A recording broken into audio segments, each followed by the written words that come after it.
menawi menungsa mboten tresnani dumateng alam saisine malah kepara ngumbar kamurkan ngrusak alas nyiksa kewan sarta milara bumi tartamtu ingkang kababar mangke bencana lindu longsor banjir hawanipun saya sumuk saya panas mangsane wis ora cetha angel dibedake endi rendeng endi ketiga. Mila saking menika pripalungguhan iki pinanggih kalian paduka mapan ana ning kene. Kowe bakal menyang endi wong ayu? Aku mung bakal nyuwun pangestu panjurung sarta palilah saka panjenenganmu Kakang. Anggenku bakal nindakake tapa ngrame Kakang. Tapa ngrame iki kepiye? Jagat iki paribasan ndak ubengi. Aku duwe kewajiban ya kuwi tetulung marang pepadaning titah. Klebu tetulung marang alam saisine. Lamun ana wong sing nandhang raga aku mbudidaya supaya enggal antuk tamba. Upamane ana menungsa sing nandhang susah, aku mbudidaya supaya enggal bingar kang dadi rasane. Sing baku uripku sak wutuhe bakal ndak sramakake kanggo srana kamulyane bebrayan agung Kakang Arimba. Mengko dhisik Arimbi. Yektine panggayuhmu ki apik, penggayuhmu ki becik ning aku tak takon.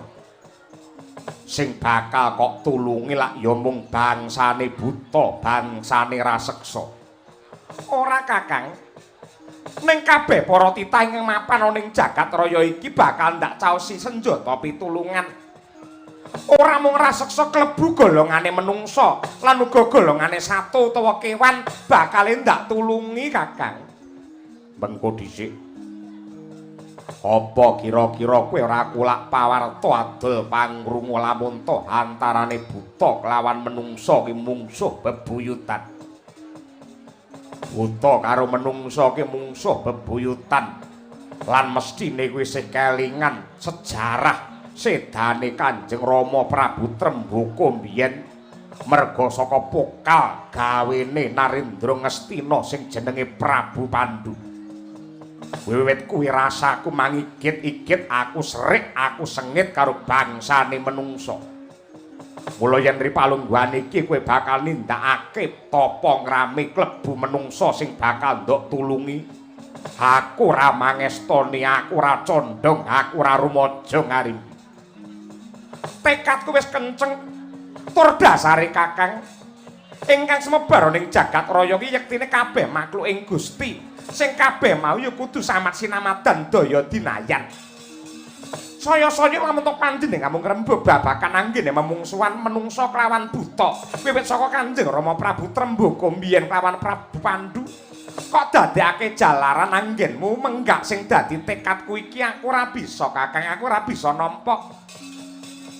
Jagat iki besok kapan iso tentrem lamun to rasamu isih kegubel dening rasa mangigit-igit lan serik sarta rasa memungsuhan. Malah wiwit dina iki muga-muga dadi dalan. Ora mung menungsa karo bangsa buta, ning trah pringgondani kelawan trah Ngastina tedhak turune Prabu Pandhu kudu guyub rukun Kakang.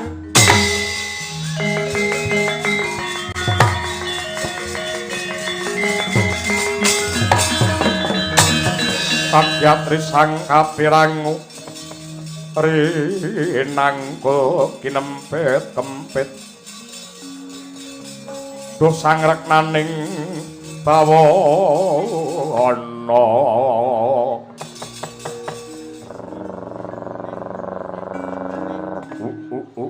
ladalah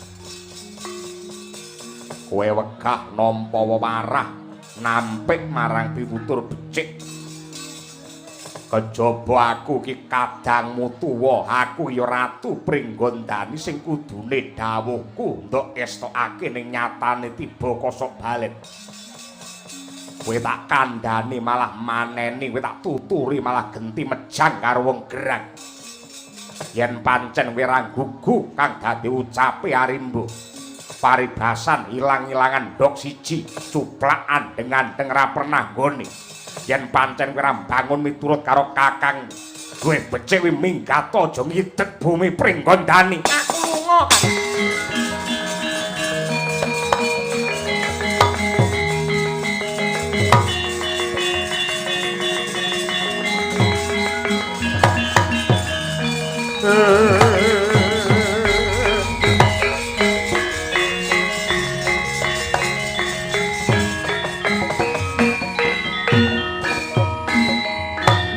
sewu Kakang Arimba.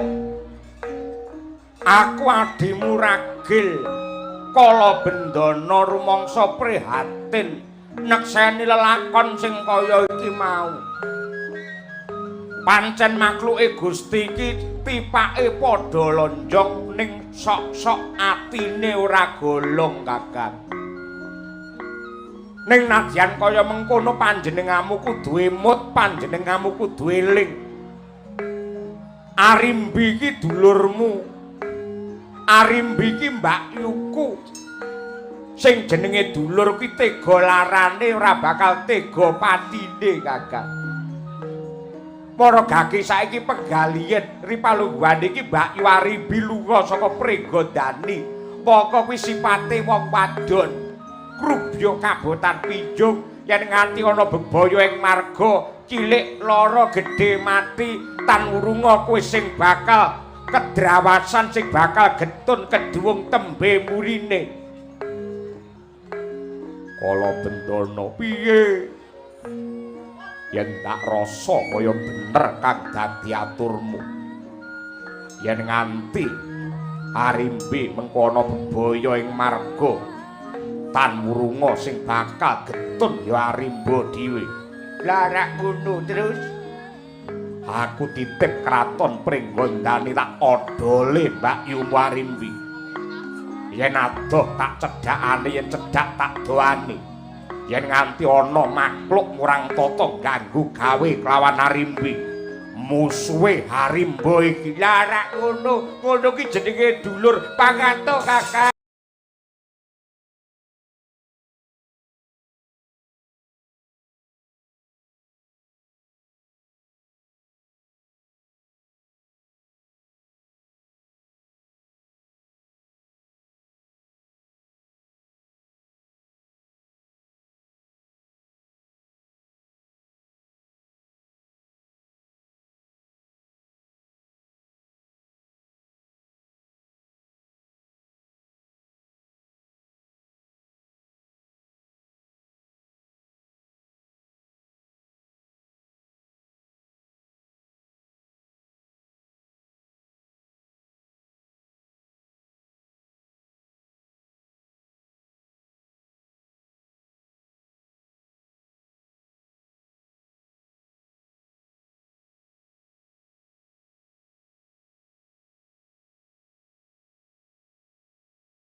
Ugek sadulita lae.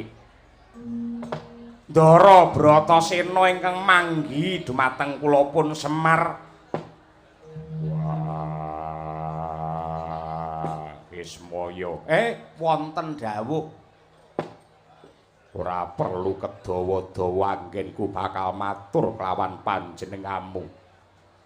Was wigati wae sing bakal tak andharake marang Semar Badranaya. Nggih, sing apik ngoten niku. Mboten perlu ngayawara, mboten perlu dawa-dawa, merga manut jam kula niki pun meh 10:30. Kula ngertos piyayi mriki menika mboten remen menawi kedawan anggenipun sami sambutan. Pengine karepe wayange ndang diwiwiti gek ndang perang gek ndang limbukan bar niku sindene egolan ngoten lho. Perangan gedhe piyayi-piyayi menika rawuh wonten mriki yektosipun nggih sithik sing kepengin gatekke lakon, sithik sing bakal gatekke wejangan. Merga sing kathah rawuh mriki mung ngarepe mentelengi sinden ngoten lho. Sing teka kene butuhe nyawang sinden wonge teka mang paring dawuh Den. Iya. Aku ditimbali dening Eyang Bisma ing Talkanda. Lajeng gandeng ripalungguhan iki wis ana ratu anyar ana ing negara Ngastina. Ya kuwi pambayune Kurawa, Kakang Kurupati utawa Kakang Duryudana wis kawisuda dadi ratu.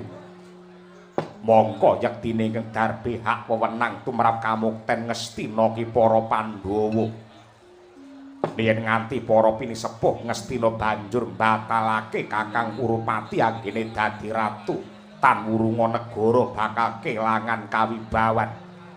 Lajeng Kyai Semar, aku diperintah karo Hyang Bisma supaya mlebu ana ing wana Marta.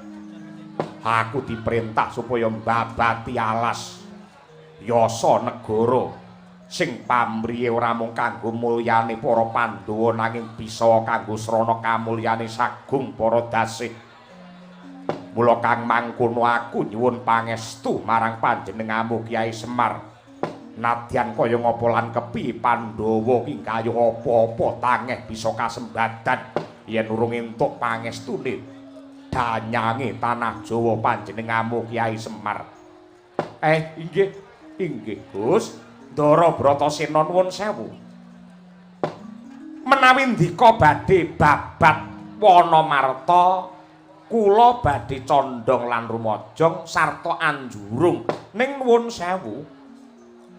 Alam saisine ingkang sarwa endah nengsemaken menika cinipta dening Gusti ingkang Maha Kuwasa mligi kangge kamulyan lan mareme para menungsa. Nanging menawi menungsa boten tresnani dumateng alam saisine malah kepara ngumbar kamurkan ngrusak alas nyiksa kewan sarta milara bumi. Tartamtu ingkang kababar mangke bencana lindu longsor banjir hawanipun saya sumuk saya panas mangsane wis ora cetha angel dibedake endi rendeng endi ketiga. Mila saking menika Den menawi ndika badhe babat alas lan yasa negara kula suwun kudu teliti lan permati sarta bisa milah miwah amilih aja nganti kabeh wit-witan kabeh tanduran niku mangrubuhake. Kejawi saking menika Ndara Bima jengandika manjing wonten ing wana Marta menika dados dayoh ndika mangke badhe dados tamu. Mila kedah pinter ngajeni lan ngurmati sing duwe omah. Nenggih para kewan lan bangsane jim Gandharwa ingkang luwih dhisik mapan wonten ing alas Wisamarta. Sampeyan niku wong medayoh, sampeyan niku wong neneka, aja nganti gawe kapitunan lan gawe gelane sing duwe omah. Kejawi saking menika Den, alam saisine niki dudu warisane mbah-mbahmu mbiyen. Alam niki dudu warisane mbah-mbahmu mbiyen ning titipane anak putumu mila kudu mangreksa supaya lestari lan sempulur, Gus. Caritane satriya lenuwe kang mardi mring kautaman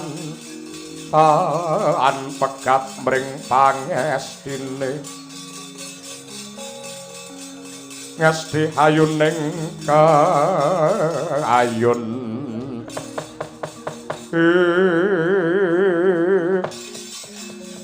aku banget matur nuwun kowe wis tutur kelawan Bratasena.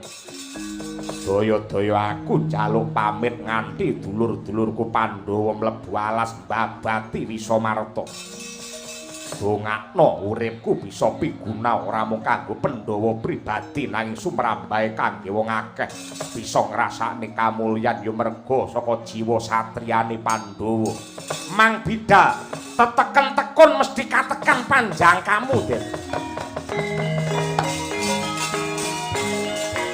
Nyat langening kalanggana klar pandamun karo sinon ler kakunang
Rabbana atina fid dunya hasanah wa fil akhirati hasanah wa qina adzabannar.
Yayi Arjuna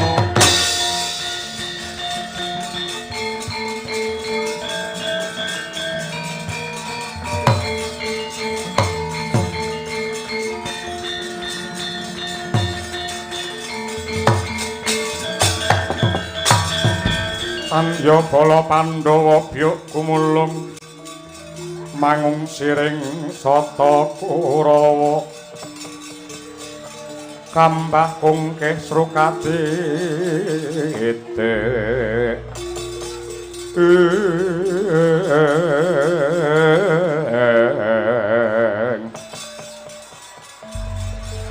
ndak waspadakake siadi wamentang langkap ndok tumpangake ning warastra ingkang lungit Apa sing bakal nduk tindakake Permadi? Nuwun pangapunten Kakang Mas. Kula badhe mejahi dhumateng satu kewan ingkang jarak perkawis kalian kula. Sebabe apa kok kewan mau arep nduk pateni? Inggih karana patrapipun kewan ganggu dhumateng Arjuna. Apa ora kuwalik? Kewan kuwi ora ganggu marang Siadi, ning malah Siadi lan para Pandhawa ingkang ganggu kelawan kewan mau. Bangsane satu luwih dhisik mapan ning kene, ya kene iki omahe para kewan. Yen nduk ganggu pamane nesu ki memper. Nanging kula kedah nyingkiraken kewan menika. Iya disingkirke. Ning kudu nganggo cara ingkang prayoga. Caranipun kados pundi? Sawangen.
Mangkahang grus-rus sasumbar Lindo katara bumi kunjing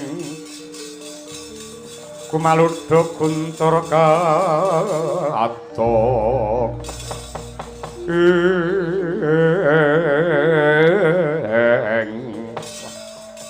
Gong Raden Puntadewa pancen pinter kliwat ukur. Kok pinter piye? Kewan iki mau macan manuk karo ula mau ki nyerang kelawan Raden Permadi. Karo Raden Permadi arep dilepasi jemparing ning dipenggak karo Raden Puntadewa. Raden Permadi diajari carane ya kuwi ngalahake kewan-kewan iki ning ora nggunakake otot lan kekuatan. Lah iya iki kewan telu kabeh do ndeprok ning ngarepe Raden Puntadewa. Ya, dikapakne, Truk. Dilus-lus ki mau malah do ndekem nang kene. Manuk mah ya dilus-lus. Ya. Kok beda karo manukku? Manuk kuwi dilus-lus malah jenggelek. Wis beda kuwi ora. Jan ra umum. Ya. Bebek lanang ngene ra, bebek lanang. Niki lho sing ampuh Ndara Punta lho. Ketoke kok iso dialog utawa rembukan karo bangsane kewan kabeh do ndekem ngene iki. Ngalahke mungsuh aja mung nggunakake tos sing balung uleting kulit Petruk. Nggih.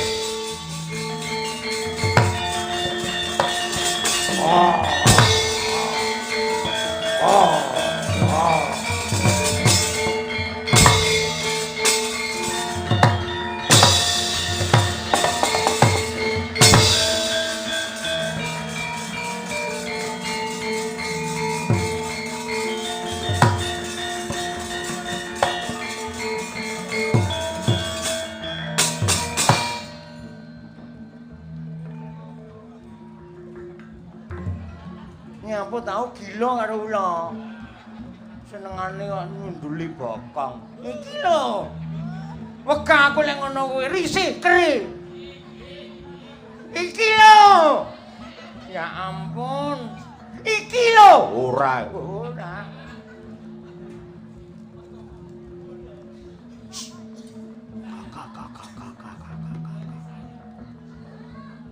Pak.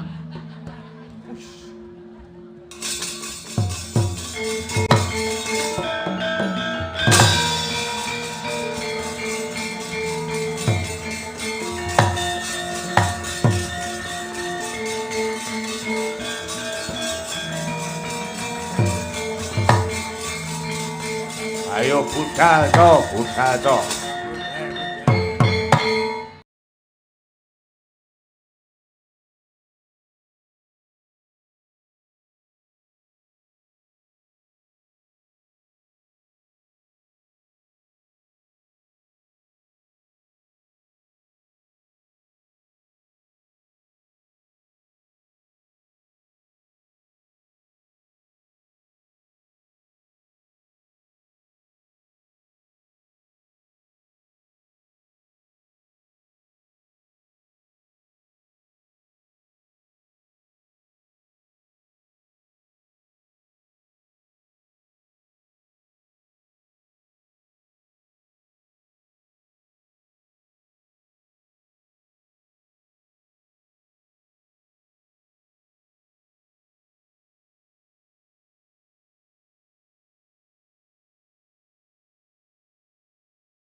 Wow.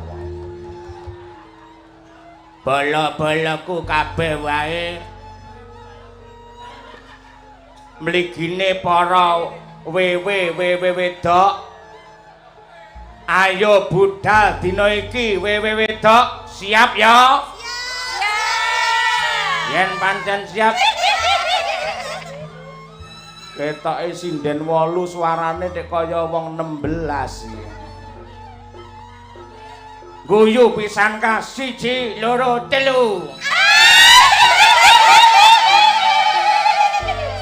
Oh, sing guyu Ijen Niken Salindri.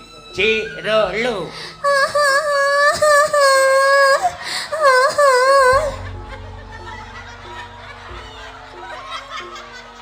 Nah.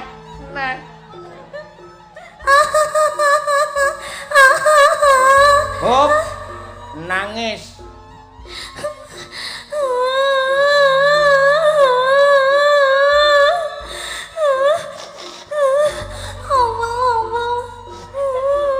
Apa nek setan nangis owel.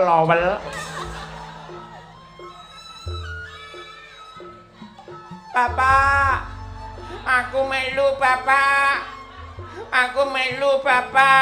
Melu neng ndi? Ndelok ayang, Bapak. Ndelok ayang. Delok wayang ning endi? Delok wayang ning Ngebung. Dalange sapa? Dalange Pakde Cahya Kuntadi. Sindene Niken Saleho. Niken Salindri. Iya, Niken Salindri lak sing ayu iki ning pinggir dhewe kono Niken Saleho. Ayo ndelok wayang, Bapak.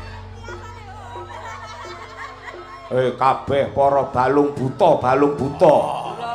Ayo saiki metu saka pandelikane baling buta.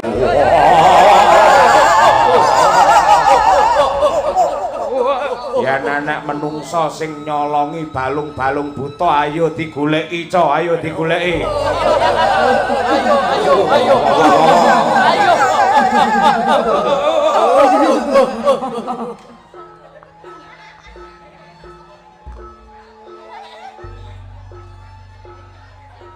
Lele pa. Pangananku iwak entah. Leku mangan ning kulon omah. Ning awak seger sumpya. Lele lo.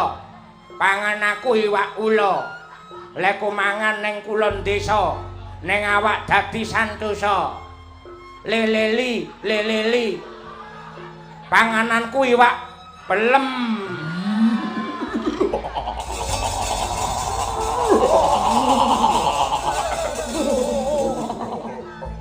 Hei. Tato.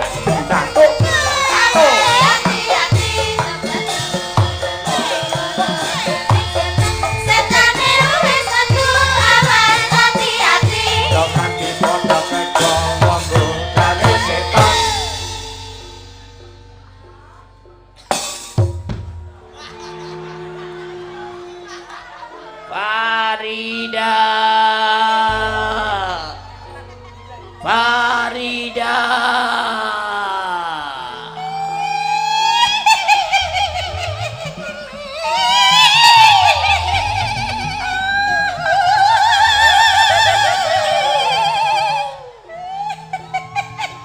Tuti omong sak gelem Tuti. Ayo Tik. Mas Bakir. Tolong Mas Bakir. Bokir. Mas Bokir. Apa ene Mas Bakil? Mas Bokir. Tolong gendong saya Mas Bokir. Mas.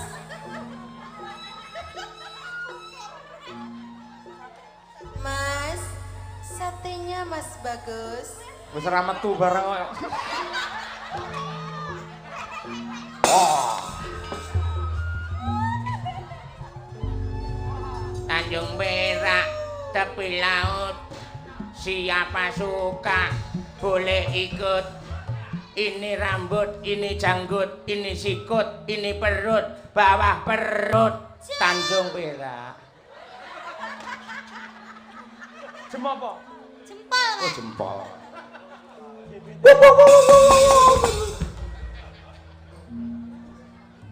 Wakeh setane saiki.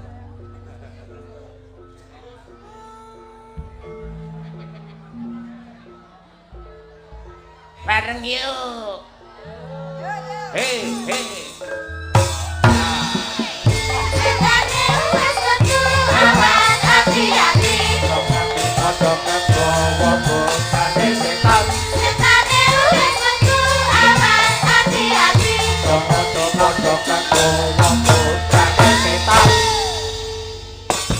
Walik.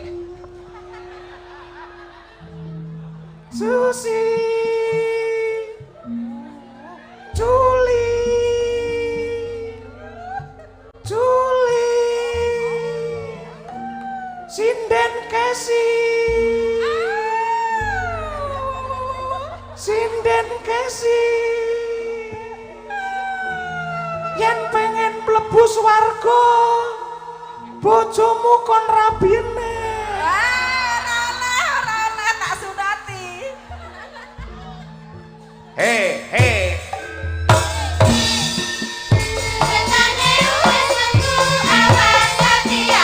Jangan dikonokan kowo godane setan. Jangan dikonokan kowo godane setan.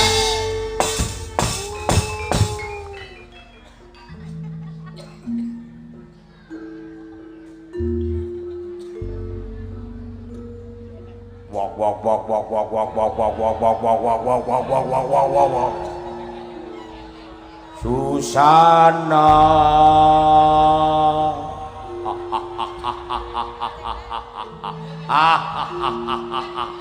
Mas Taslim guyu, Mas Taslim.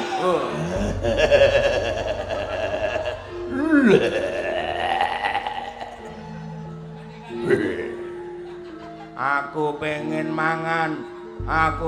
mangan melon. Sila.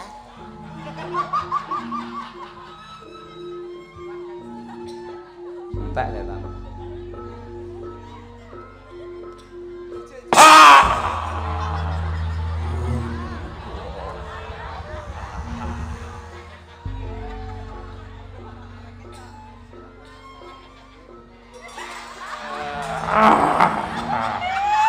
Para penonton, lek nganti kowe engko bar limbukan mulih tak pethuki tenan kowe. Nonton kudu nganti bubar. Lek nganti nontonmu ora nganti bubar mesti rugi kowe. Sing rugi aku.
Putra Pandhawa tata gadewe saya Indriyaksasara maruta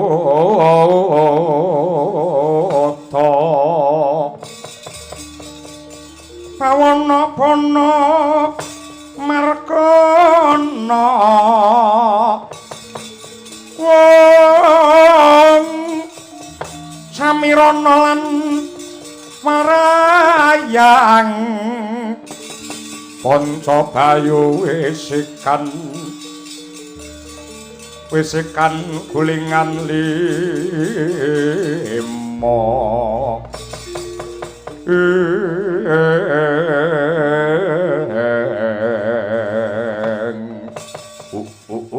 ladalah babar pisan ora nduga mono sajroning wana marta ayem tentrem jenjem permanem lah kok ripalungguhan iki dadi bosak baseh wah pawongan murang tata wujude menungsa angger teka gawe rusak gawe kisruh golongane menungsa janji ora leren anggenmu mbabati alas konangan Jim Dam darat lan uga wadya bala Gandharwa klakon dadi ndok iki